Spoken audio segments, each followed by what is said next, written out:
Mr. Chairman. Thank you. Senator Menendez. Thank you, Mr. Chairman. Mr. Secretary, welcome. Thank you. The President spent a great deal of time on the campaign trail highlighting those neighborhoods and communities throughout the country that seldom reap the benefits of economic expansion but are reliably and disproportionately burdened by economic downturns. And in responses to my questions for the record after your confirmation hearing, you said, quote, "I share your commitment to bring back jobs to these communities that have been so gravely affected by economic conditions for which they had no part in creating. If confirmed, I will work with you to make sure the poorest and rural Americas of America are no longer left behind," which was heartening to hear. So with that, let me ask you about community development financial institutions. The private community partners that have stepped up for the better part of a century to inject capital, create jobs, provide mortgage credit, small business loans, banking services in those forgotten communities. In 2016 alone, CDFIs made over 39,000 loans and investments, totaling more than $3.6 billion, financed over 11,000 small businesses and over 33,000 affordable housing units.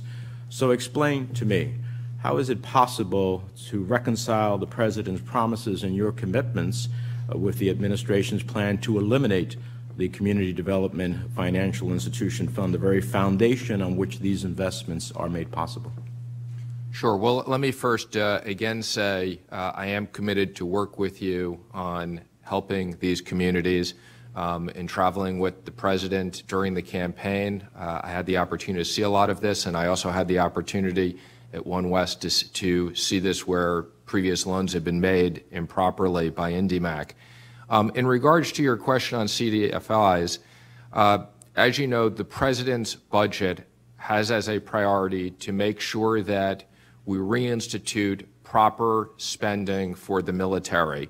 The President is very concerned that we have not made those proper investments over the last number of years, and that required a huge investment on part of the government. So we had to make difficult decisions in where we would try to save money on other areas. While I share some of your concerns with the CDFIs, we had to look at this across a lot of different priorities.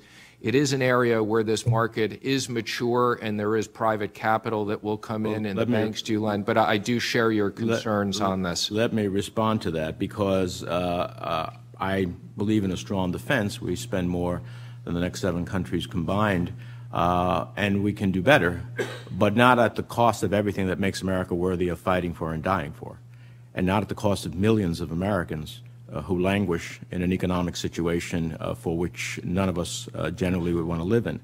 And when I looked at the budget justification that was put out by the administration, the justifications proposed in the budget outline as to why it should be zeroed out is not even an accurate description of the program's statutory purpose.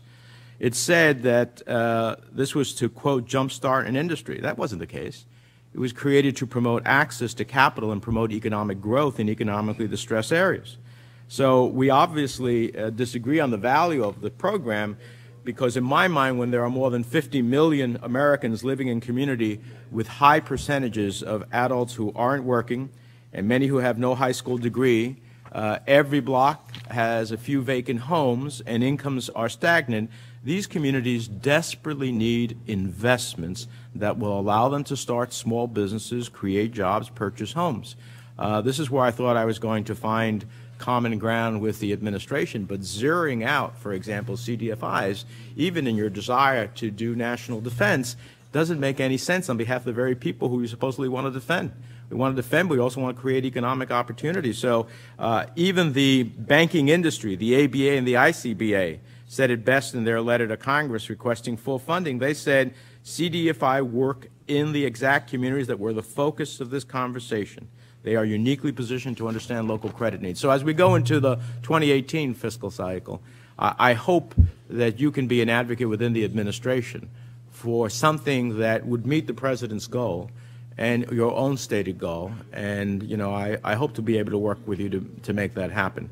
Lastly, I wrote a letter in March to you concerning about the real possibility that the administration would be forced to deal with an offer from Russia's state-owned oil company to acquire critical energy infrastructure in the United States. Last year, Venezuela's large state-owned oil company, PDVSA, pledged nearly 50% of CITGO shares to Rosneft as a collateral for its loan.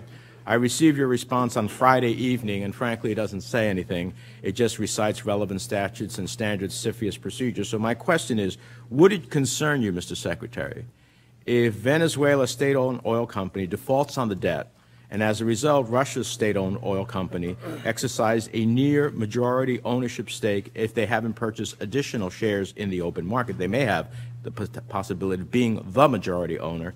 With 48 U.S. petroleum product terminals, 3 refineries in 3 different states, 9 pipelines throughout the country, wouldn't that be something that would concern you? Well, let me just be very clear in stating this. This is an issue that I am aware of, not just from your letter, but from other people who have raised the concern. I can assure you that this, like any other national security issue, will be reviewed at CFIUS.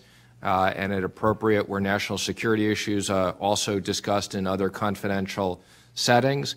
And at the appropriate time, I'd be more than happy, as issues progress on a classified basis, we'd be more than happy to have a confidential discussion with you. I look forward to that. Thank you, Mr. Chairman.